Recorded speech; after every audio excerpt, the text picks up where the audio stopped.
You're listening to the Skylight Books podcast. We're an independent, general interest bookstore putting great reads in the hands of people in the Los Feliz neighborhood of Los Angeles. Hosted by resident Skylighters, we're here to bring you new and exciting author conversations, group reads, and bookseller chats. Happy listening. Hello, everyone. Thank you so much for joining us this evening on the Skylight Books CROWDCAST channel to celebrate Ashley Hutson's new novel, One's Company. If I had the ability to in CROWDCAST, I would probably take this moment to play the Three's Company theme song. But we will let Sara and Ashley talk a little bit about more that in a little bit.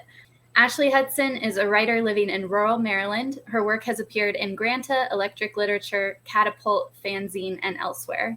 Her honors include the 2018 Small Fictions Award, judged by Amy Bender, and several Pushcart Prize nominations.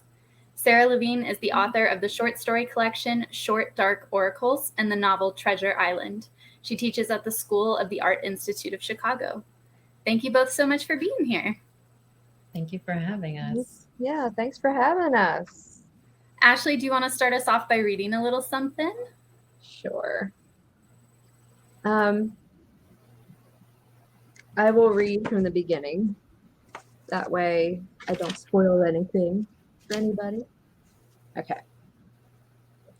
After I won the lottery, a lot of strangers showed up to tell me what a piece of trash I was.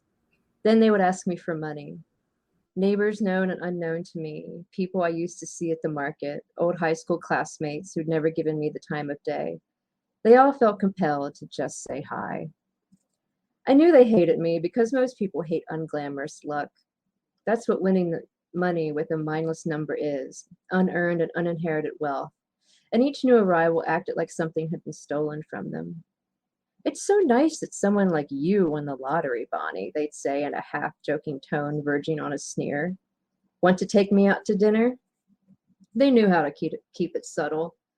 Some of them even called me Bon Bon, an overfamiliar nickname I hadn't heard since childhood, which told me their hatred had ripened into the sourest grape on the vine.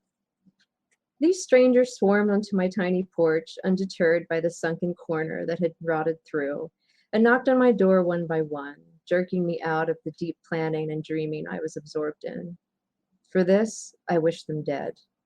But I tried to be polite. Each time I opened the door, I told myself that this was the sacrifice that was required, one of many to come, I suspected.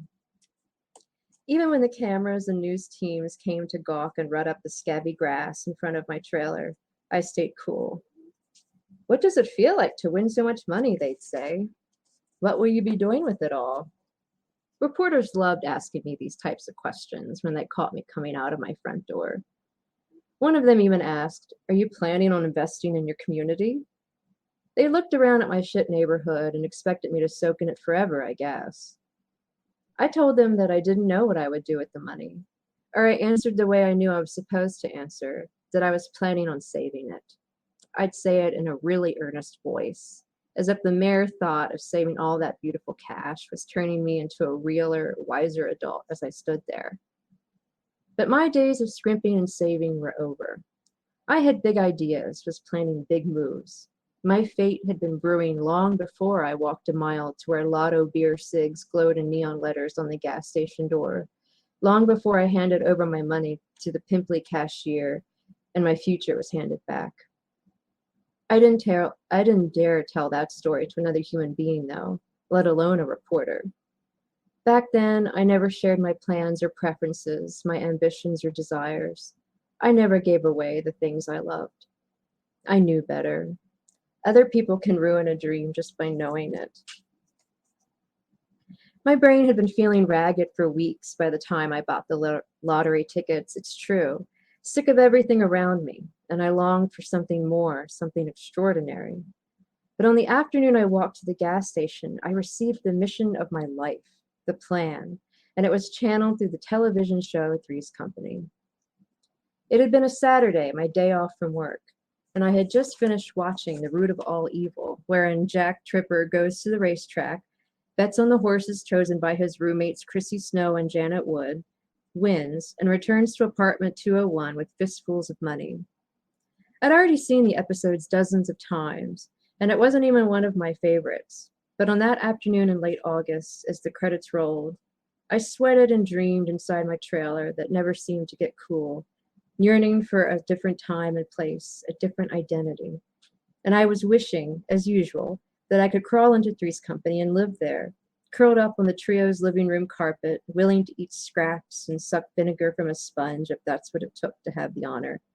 When a voice emerged from the dulling cloud that had been hanging over my life for the past 5 of my 36 years and whispered, "Now, your turn."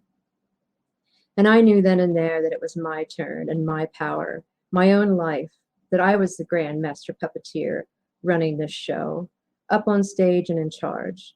My winning horse would be myself.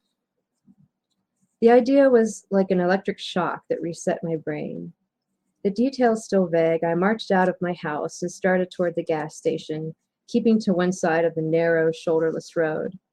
Cars whooshed by me in the heat, sometimes coming so close that I had to hop onto the thin strip of tick-infested grass separating the road from the forest beyond, the uneven terrain threatening to break my ankles. Some cars honked angrily. There were several blind curves on this stretch, and all the locals drove like maniacs. The road was a test of speed and mortality. Could you round the bend at 55 miles an hour and not die? 60? It was a game we all played. Indeed, at the halfway point of my trek, a car rounded the curve directly ahead of me and hit the brakes so hard it fishtailed and went over the center line, nearly flipping off the road and into the trees before steadying itself. Had another car come the other way at that moment, everyone involved, including me, would have died spectacularly. I owned a pickup truck that worked fine, and I knew how dangerous walking on the road was, but it seemed important that I risk death in my journey. I was on my way to a blessing, and every blessing requires sacrifice. If I died, well, that would be another kind of blessing. Either way, my fortune would be arranged. Obviously, I made it back fine. I bought those tickets. I admit, I was much more careful on my return journey. My future was in my pocket after all.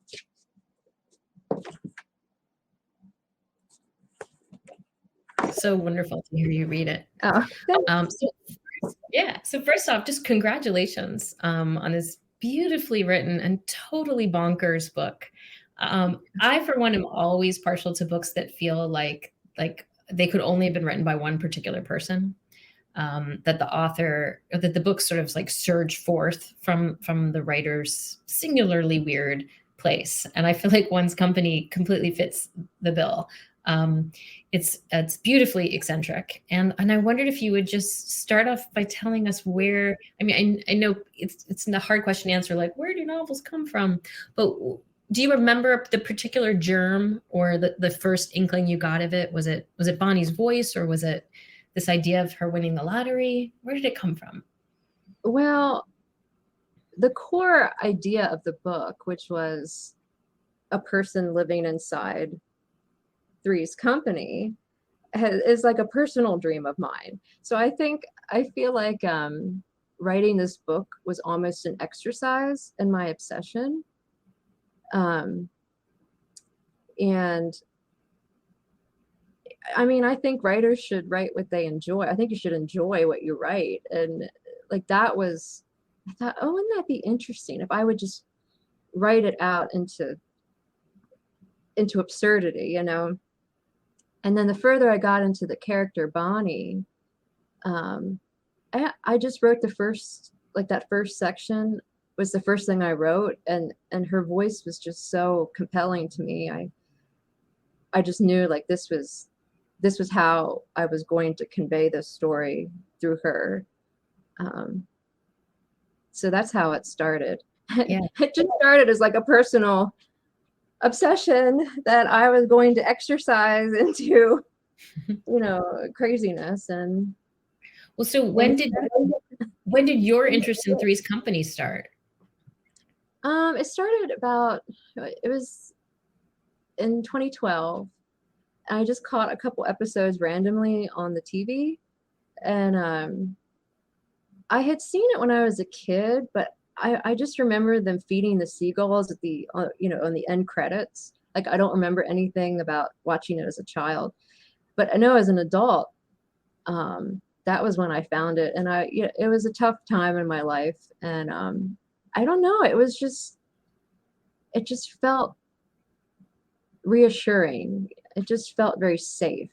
And I think a lot of times when we really glom onto the TV shows or movies or books or whatever, I think it's because they feel safe, especially like comfort. They refer to like comfort watching or comfort shows.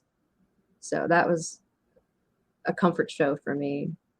Yeah. And it still is. I mean, it still is. So it would be fun if people want to throw in the chat if they know Three's Company, if they've watched it, if they remember watching it in the 70s, if they were alive then or caught it on reruns. I'd just be curious to know how well people know the show. I grew up watching it, so it was very easy to remember.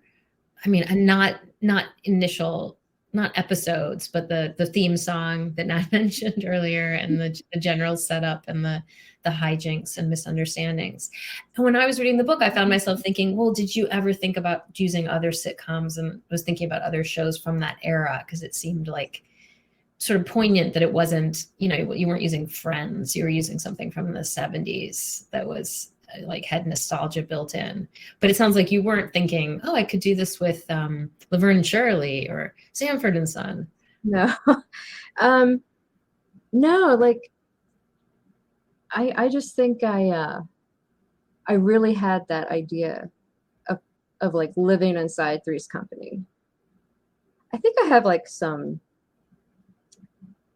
like, I know I have anxiety issues and some obsessive compulsive issues, and I've been on medication for about 2 years. And let me tell you, I would not have written this book since I've been on that medication, because it's really like quieted down my brain. And I mean, I was really obviously like very preoccupied with Three's Company, like everything, like the set, just like every little bit of trivia, memorabilia. So that was already like built into my brain. So I just sort of translated it into a fictional milieu or whatever you want to say. So yeah. So you had already done the research for the book? It wasn't like you had to start like looking up info. Oh yeah. And that was the part. It was almost like I wrote this book as an excuse to explore the idea, the fantasy of recreating this thing that I personally, as Ashley Hutson, loved. And I mean, it's like you just have to follow that idea. I just had to follow that obsession myself. And so yeah, that was all. It was almost like the book was just an excuse for me to have fun, to have fun and just sort of live in my head.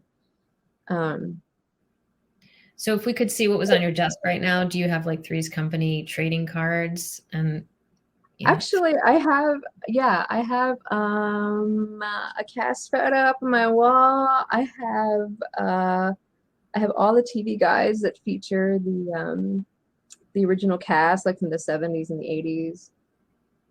So yeah, I do have a few things around. Hard to explain to somebody who wouldn't know me, you know what I mean? Like, yeah. I don't even think my family really understands like how deep the Three's Company obsession goes, but that's okay, because you don't have to share everything. And people don't have to understand everything about you, and that's fine. So right. I'm very happy, with my Three's Company fixation. So let's talk about Bonnie's creative power, which in a way it reminded me of what a novelist does. I don't know how much. Well, yeah, I guess we're not giving anything away, right? If we talk about what she does with her lottery winnings, is she builds the set, and she tries to live within the story.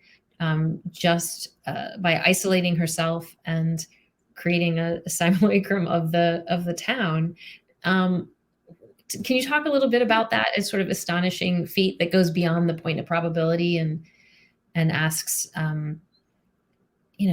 asks a lot, I think, not of the reader, but asks a lot of Bonnie as a protagonist to be living in her head.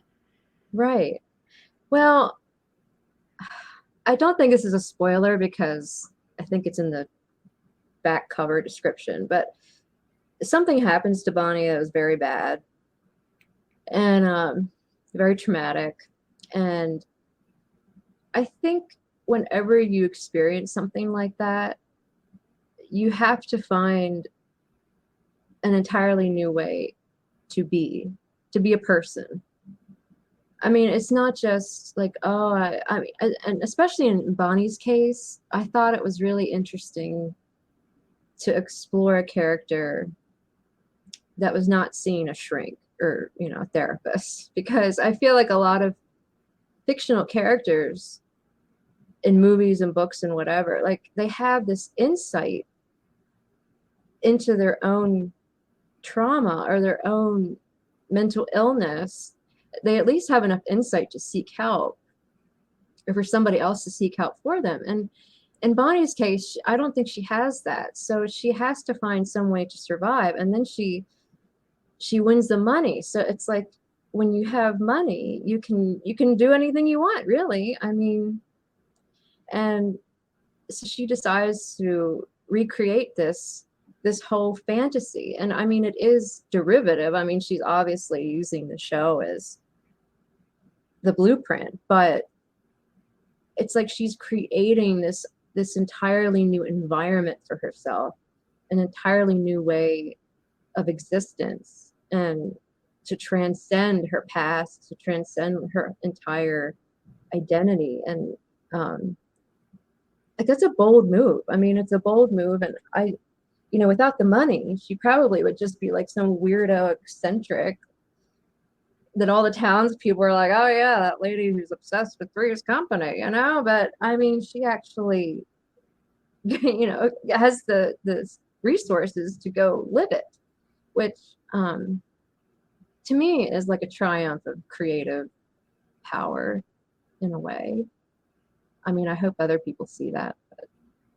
Yeah, I also think so often the received knowledge about people who win the lottery is that they, it wrecks their lives and they don't know how to manage the money.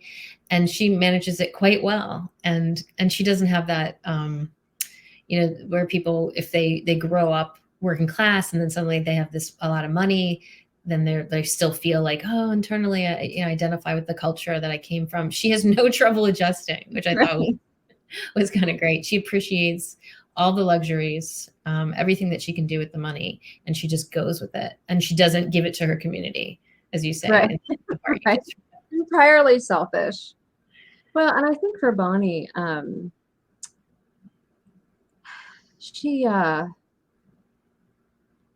it's more, what was I gonna say? That thought just flew out of my head. I was gonna say something about that. Oh, yeah, I know.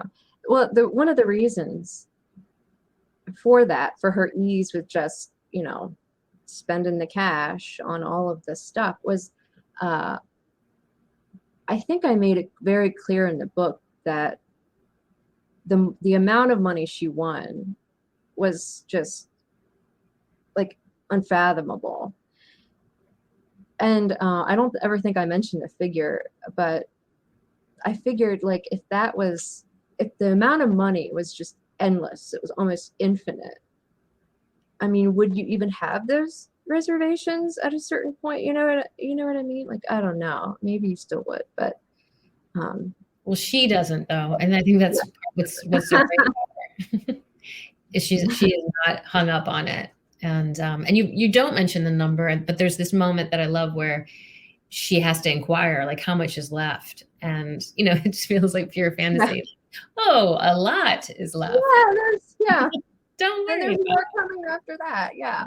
Yeah. I wish there were a lottery like that I could win. Really, I think I could get used to that real fast. personally. But so did Bonnie give you trouble as a character at any point in the writing? Were there moments where she eluded you or just surprised you? It's so No. funny. It feels so long ago. It feels like I wrote this book in another lifetime. Hmm. I know all writers say that. And it's only been a few years, but I wrote it pre-pandemic.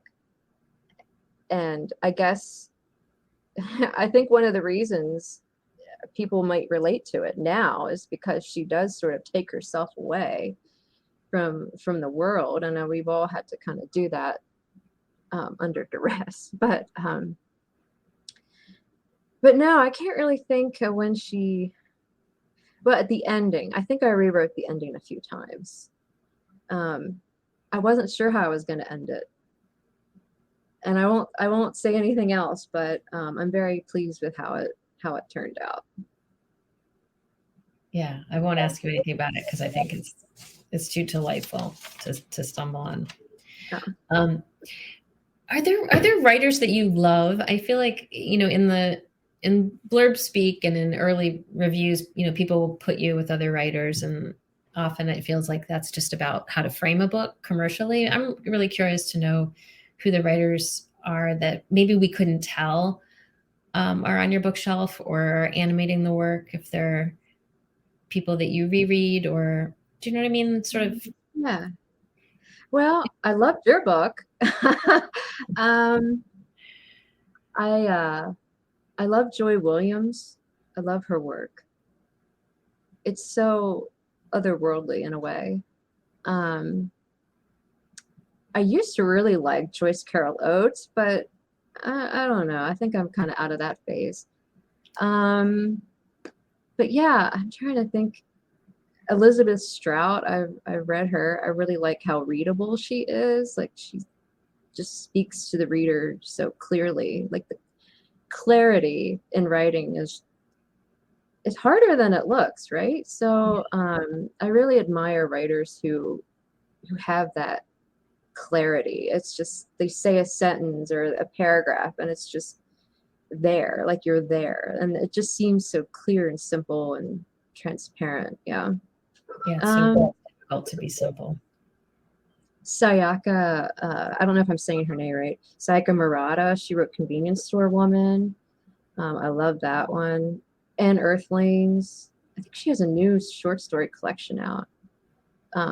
Maurice Meyer, who I actually didn't know before I contacted her for the first time, like, can you blurb my book? But I love her writing. I feel like she's one of the best writers out there right now. But yeah, I'm trying to think of some other ones. Like, looking over at my bookshelf, trying to scan, like, who do I have up here? I'm blanking. But that's a nice, lovely list that you gave us. It's I just always think it's fun to hear who you read, and the Joy Williams connection makes sense. I also just love her. I've loved her work for a really long time. So don't forget to submit your questions. If you have questions for Ashley, you can put them in the chat. And we'd love to get your voices into the conversation. So the other thing I was thinking about was how this is an unreliable voice. I mean, it's that, like, in the part you just read, she's so self-assured.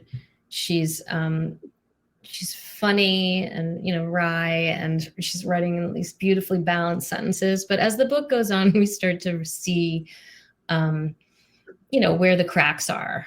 What was it like for you to work with that sense of her being not? It's not that she's a liar. It's just that there are things she doesn't want to talk about, and it takes a while to come around to, what she's been leaving out. Can you talk a little bit about what it was like to construct a voice that's so tricky like that? Sure. I think Bonnie's thing, and it might be integral to the whole story, is that I feel like she's just in deep, deep denial. More than and I know, like, she might acknowledge it, like, I'm in denial, but she really is. Like she like on obviously like almost a pathological level. And I mean, I know this is not like an original thought, but I think we're all sort of unreliable narrators of our own lives. And Bonnie especially, I don't think she has a very realistic grasp of her world. I think she sort of connects with these ideas in an abstract fashion, maybe, and you know, and just kind of tells herself these stories. And I mean, if she's telling her, you know, if you're telling yourself lies or stories, you're not going to be too honest with other people, whether you realize it or not. And I don't think she realizes it. I think that's sort of almost part of the conceit. It's like she seems very self-possessed and very, you know, self-reflective sometimes, or not maybe not introspective, but it's like she can tell you all about her thoughts and how she's thinking and feeling, but not really. Like there's so much that she doesn't or can't say because she won't let herself acknowledge stuff about herself or her past. So I think that's what makes her unreliable. Yeah. And were there things that you discovered in the writing? Or, I mean, I realized it was a few years ago that you wrote it, so maybe it's hard to recapture the blow by blow. But were there things that she hid from you even that came out in the drafting? Or did you kind of know going in, oh, this woman, these are where her secrets lie? No, you know, this book I wrote from beginning to end. Like I didn't do any pieces like that. It's almost like I just followed the voice to its furthest extent. So I guess I discovered Bonnie as she came to life, really, you know, every step of the way. Yeah. How wonderful. Are other things that you've written been like that? Is that generally how work comes to you? Or is that a different? I just find that it's easier for me to keep, especially like a novel length work. Like it's easier for me to just write it from beginning to end. Now in the editing process, I did rearrange a lot of things. My editor was awesome, Drew. She, you know, to kind of like do flashbacks and to edit it in a way that is a little more readable. But yeah, I wrote it like chronologically, beginning to end, and that was just very helpful to me. And I do that. I tend to do that. But because if I start in the middle of something, it's like, well, I don't want to go back and figure out like the prequel basically to this awesome scene I just wrote. Like I need to start at the beginning and then go forth from there. So, yeah. So there's a question from Lily Houston Smith, a great question. I felt like One's Company had some elements of farce in it. Could you talk a little bit about the role of farce in the book? Well, you know, farce is all about misunderstanding. And like, I think that's Bonnie's whole thing. It's like she misunderstands her own life, like her own experiences. I don't want to give too much away, but there's a scene in the book toward the middle where it's just like it really comes home to her. Like she has misunderstood a lot of things, or at least that is what she is told at the time, or, you know, finds out at the time. And but yeah, I mean, farce is just, I mean, it's great. It's like you can do anything in farce, and then at the end of the day it's all reset. It's like nobody's truly hurt. I read this thing, it was like a book on farce. I think his name was Albert Bemmel, and he said like the bodies are sponges for punishment in farce, like slapstick, what we would call. And it's like we watch people get hurt and be punished in these awful ways, but yet it's like we know as the audience, like, okay, it's all part of this conceit, you know, where it's hard to explain. Anyway, I hope that came across in the book. And I mean, I love farce. I mean, I think it's so great. I mean, that's why I love Three's Company. Like, it's infantile, but at the same time, it's so intricately arranged. It's like people are always coming in, they're always leaving. You know, doors are always opening and closing. You know, like the timing has to be perfect for things to happen. And it seems really silly and really fluffy. And I mean, on one level it is, but then on another level, like, it's this technical masterpiece almost. So I do admire that comedy form. And also, you know, I just like 12, or, you know, I'm like a 12-year-old boy at heart, humor wise. Like, it's like, oh, fart jokes are funny. Okay, I'm sorry, they just are, and they always will be. So yeah, I'm not that sophisticated when it comes to humor. I remember, like, Three's Company, every episode being, and correct me on this because you feel like you're the expert, but every episode was about somebody misunderstanding something, hearing something wrong, getting the wrong end of the stick, and then and that was it was like one plot, right?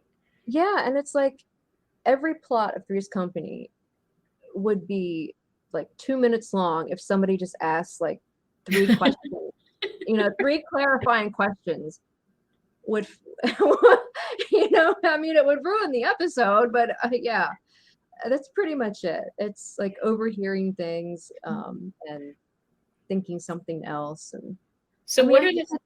Oh, sorry to interrupt you. Go ahead. No, go ahead. I was just say, what are the 3 clarifying questions that if Bonnie had asked, would change make the novel would stop in its tracks? I don't want you to have asked them, but what is it that she is just unable to ask about her life? You know, I think she's just, in a way, I think she's just sick of, she doesn't even want to face the fact, like most of us, or at least like me, at least, that this is pretty much it. And whatever happens to you, you have to deal with it and you have to move on. And survival is not pleasant. I mean, it's not. And the stuff that Bonnie endures, the trauma that she experiences, and then the aftermath where she's just sort of like surviving and she's just trying to get through day by day. I mean, who wants to live in that kind of reality? I'm sorry, but I mean, that's death. Like, it's a living death. I mean, that's why we have fiction. That's why we have fantasy. That's why we have dreams, to sort of lift us out of that nastiness. I mean, and just the dullness. I mean, life can just be so boring. I mean, thank God for imagination, right? Mm-hmm. So I think that's, yeah, I don't think I don't know if that answers your question at all. It's better than answering my question. Yeah. And maybe this would be a great time to hear another bit of the novel, the part where she is actually stepping into that world that she has created and becomes one of the 3.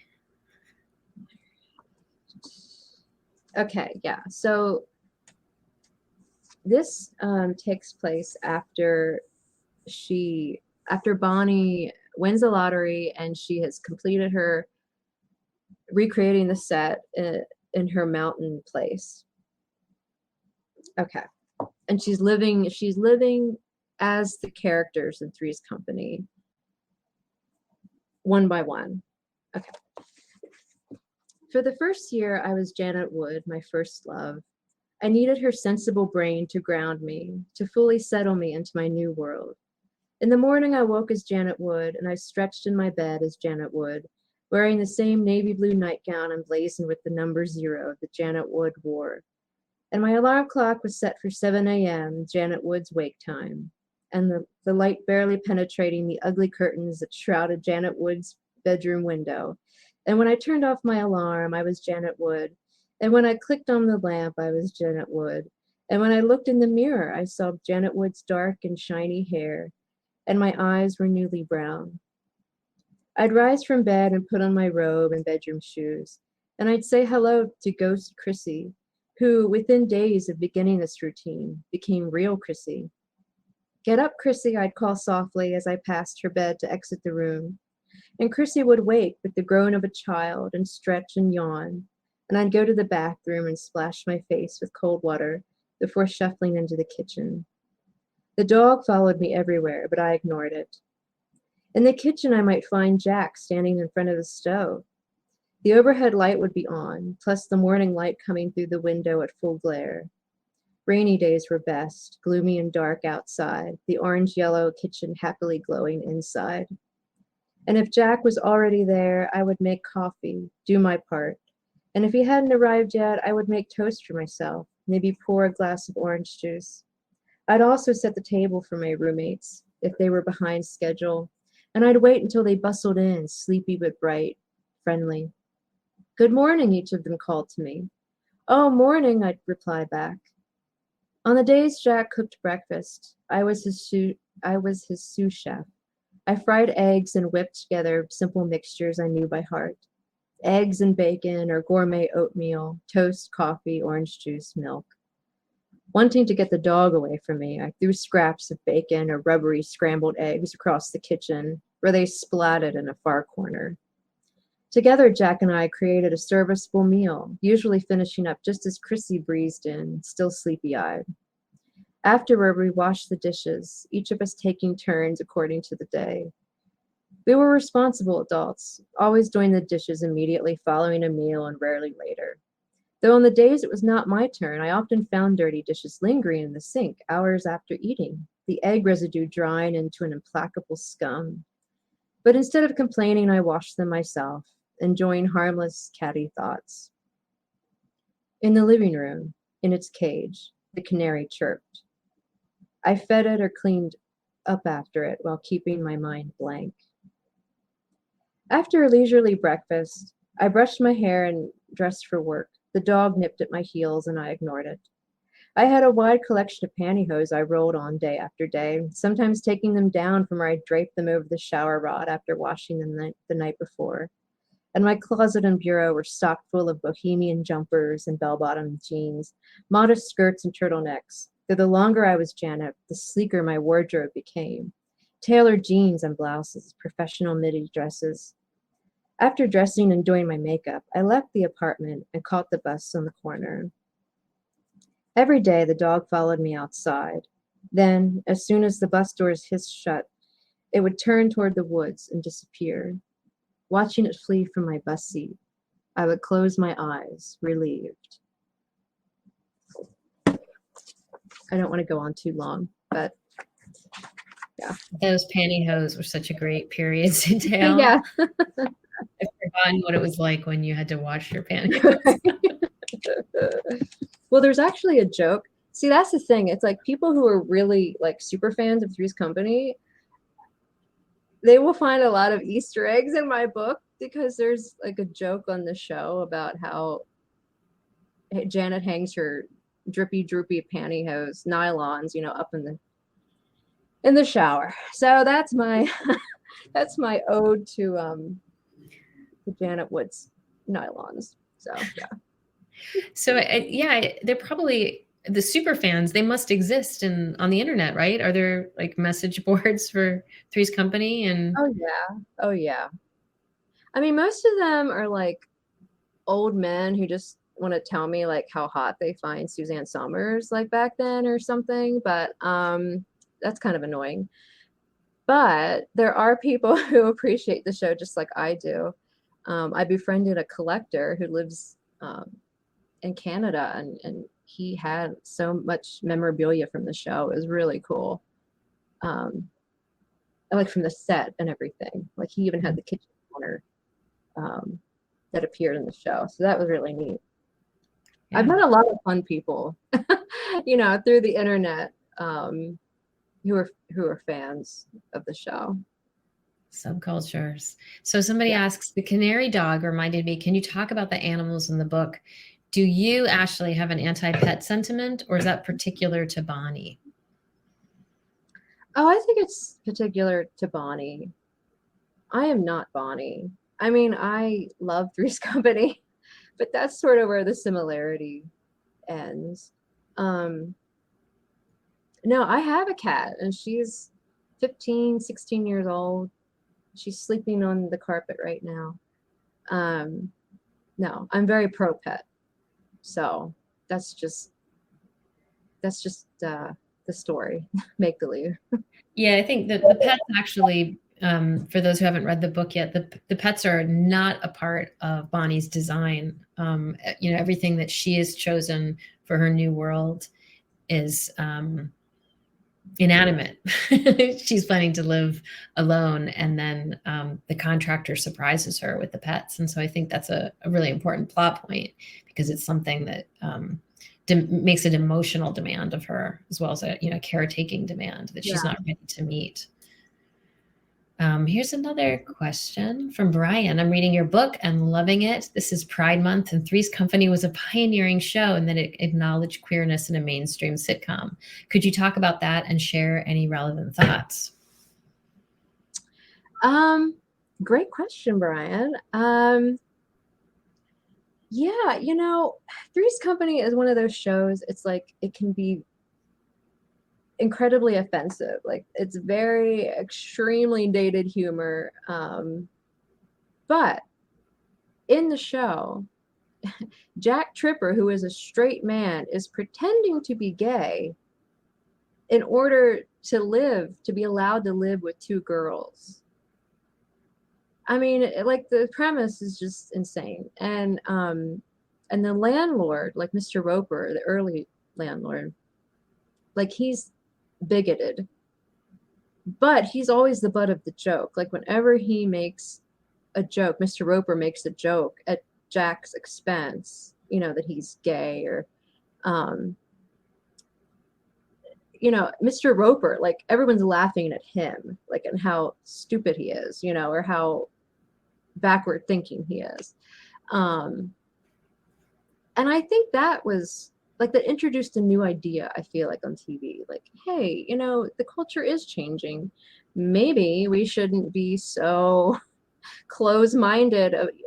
And there again, I think that's where farce really helped the situation, because it was all just so outlandish and so ridiculous, so outrageous, that it's like you could talk about things like homosexuality, or queerness, and also punish, in a sense, the people who were against that, or who judged it, or thought it was bad, or had a lot of stereotypical thoughts.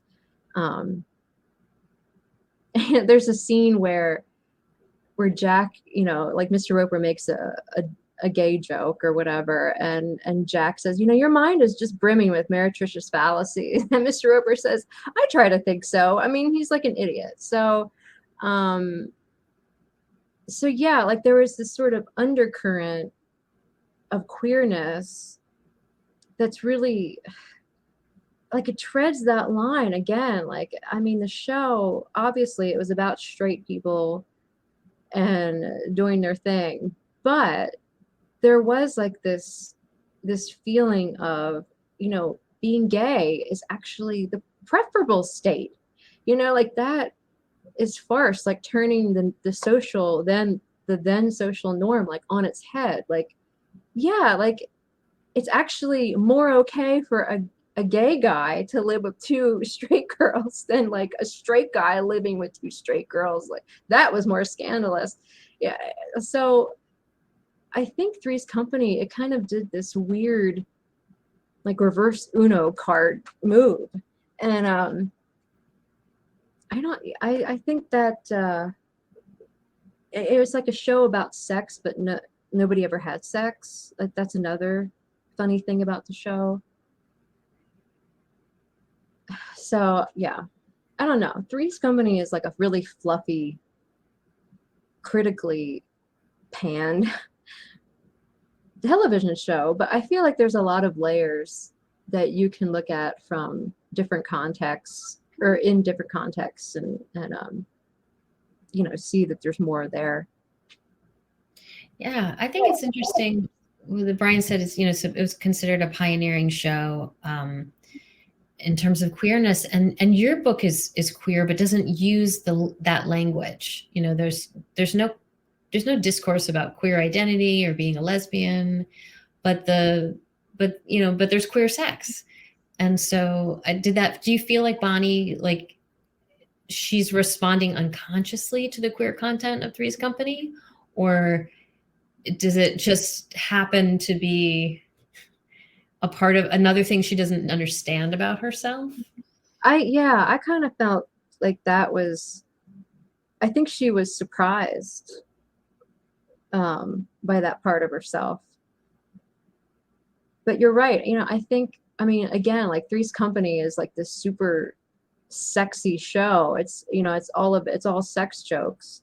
But then it's like the girls are virgins and we never see anyone like have actual sex. I mean, there's hardly any like the only hinting that there will be sex is between the two married people who hate each other. Like those are the only two people we ever see like go into the bedroom like, oh, they're gonna do it, you know? So like that's definitely in Bonnie's subconscious, I think. And then when she's actually faced with somebody who strikes her interest that she feels safe with, you know, she discovers a new part of herself. So yeah, I think she was surprised by that as well. Yeah, I'll be interested to see if people talk about that part of the book. You know, I feel like a lot of people discover their sexuality through experience. You know, I mean, maybe today is different because, you know, we have like social media and like LGBT Q people like are a lot more visible and it's a lot more mainstream. But, you know, I feel like a lot of people discover who they are through interaction. You know, it's like, oh, like this feels right, like this makes sense, you know, finally. And there's no label, there's no title, it's just something that happens and that's just the way it is. And I feel like that's how Bonnie and Rita like experience their relationship. It's just like, oh, that's what like that makes sense, you know. So yeah. Right. And they're living in a world that Bonnie's constructed, so they don't need to have labels. They don't need to deal with anybody else, else's judgments or understanding of what it is that they're doing. Yeah. And it's not like they can just, I mean, I guess they could, but it's not like they're just Googling like, oh, what does this mean? Like, what does this feeling mean? You know, it's like we always have to double check ourselves on the internet. And I just think it's just beautiful. Like they just find this coexistence, this relationship naturally. Like it just sort of, they explore it together. And like that feels really special to me. Yeah. They're as offline as you can be. Right. Right. That was such a good question. Let me invite people again to drop questions into the chat because you're taking us in interesting places. And we wait for the awkward pause. Well, I had one that I think we kind of started talking about in the green room beforehand. But Sara, you mentioned that you two had a canary connection that I don't know if we touched on it when we answered our questions about the canary and the dog, but I was curious what that connection was. Oh, that's a kind of a spoiler. But I mean, we can, yeah, I guess that's, what do you think, Ashley? Should we just go ahead and spoil it or tiptoe around it? Go ahead. Yeah. Both of our novels have a dead bird in them. And in my experience, of that was like that some people found that just incredibly difficult to read. Actually, I remember a bookstore owner said, she said, "I love your book, but my partner won't even read it because she knows there's cruelty to animals in it," which really took me by surprise because, it's a story. There were no animals that were actually harmed, and I wasn't on the side of the pet killer. So, but yeah, I think that sometimes that just has to do with the way people read. And I hope, Ashley, you won't get as much heat for your canary as I got for my parrot. I didn't even think about that aspect, but I guess, yeah. Do you think books should have trigger warnings? Like, how do you feel about that? I don't know. Because I feel like if there were trigger warnings, I think my book would have all of them. Like, I feel like because there's a lot of stuff in there that, might be disturbing to some people. But yeah, I don't think books should have trigger warnings. I mean, I think it's different in like a classroom setting where you might say to students, this book has this happening and be prepared. But in life, I don't see how we could do that. And I also just feel like it's you're being challenged, but it's on the page. You can always close the book if you need to. Take a deep breath. True. I don't know what do you think about it? Have you ever read a book and wished that somebody heard you? No. Personally, no. I understand like why some people would want them. But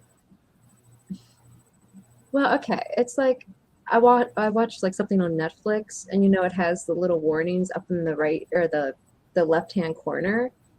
And sometimes it spoils it. It's like, well, I didn't know suicide was gonna be in this. I guess that spoils it for me. I wonder who's, so I don't know. But on the other hand, like I can see both sides of it for sure.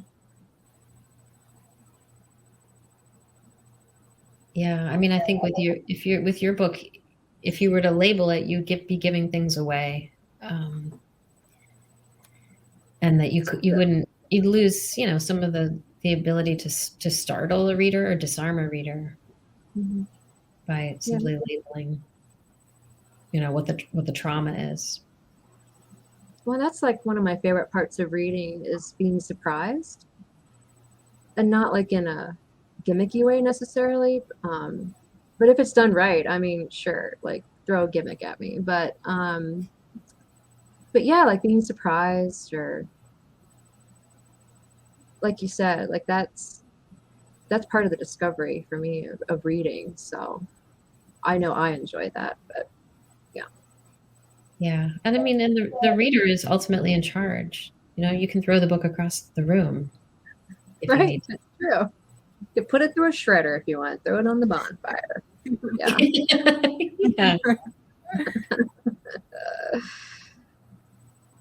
Well, hopefully no one will be throwing one's company on a bonfire, because it is a wonderful, wonderful book that if you have not read yet, you very well should escape to Three's Company with One's Company. And if you don't have your copy yet, you can order one by clicking the shiny green button at the bottom of your screen.